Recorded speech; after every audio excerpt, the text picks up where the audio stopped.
Bonjour, je vous propose de transformer une photo en vignette de bande dessinée. Nous allons pour cela utiliser GIMP. Allons dans Images, Mode, Couleurs indexées. Ensuite, réduisons le nombre de couleurs à 16. Voilà. N'oublions pas de retourner dans Images et de revenir au mode initial RVB de façon à pouvoir continuer notre travail.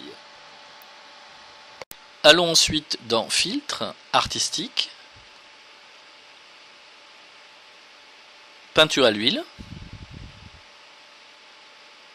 Nous voyons apparaître une fenêtre. Dans cette fenêtre, nous allons cadrer la partie la plus représentative de l'image. Ainsi, nous pouvons réduire ou augmenter la taille du masque en fonction du résultat souhaité. Voilà, nous n'hésitons pas aussi à cocher l'image évidemment aperçue pour juger de l'effet obtenu.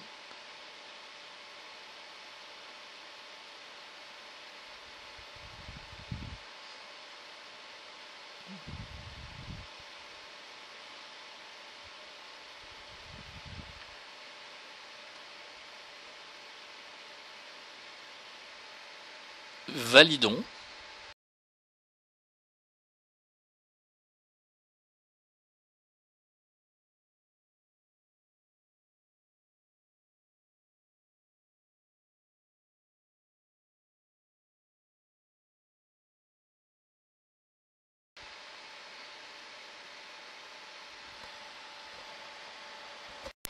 Allons maintenant dans Calque, Dupliquer.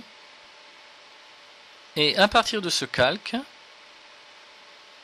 nous allons travailler à partir de ce calque, lui donner au préalable un nom, appelons-le trait, T-R-A-I-T-S, et poursuivons notre travail de modification.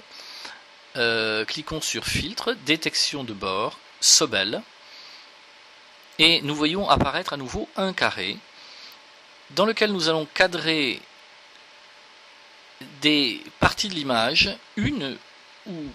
la partie de l'image que nous estimons la plus représentative, la plus significative, et vous voyez apparaître alors des traits. Nous validerons.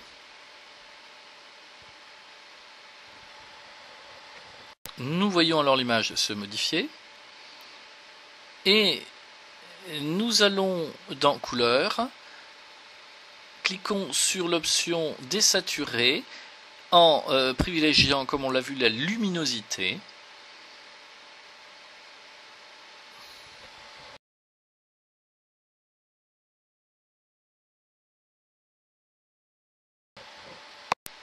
On retourne modifier la luminosité, jouer du moins sur la luminosité et le contraste, baisser la luminosité et pousser le plus possible le contraste.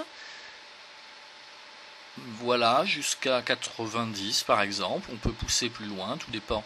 Voilà, nous pouvons valider désormais.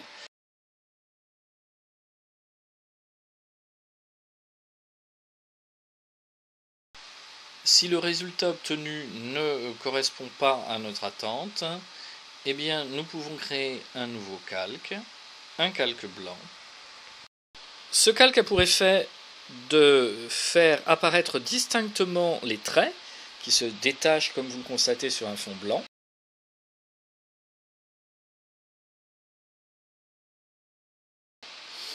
Cependant, nous appliquons un mode superposé à ce calque afin de laisser apparaître l'image de fond.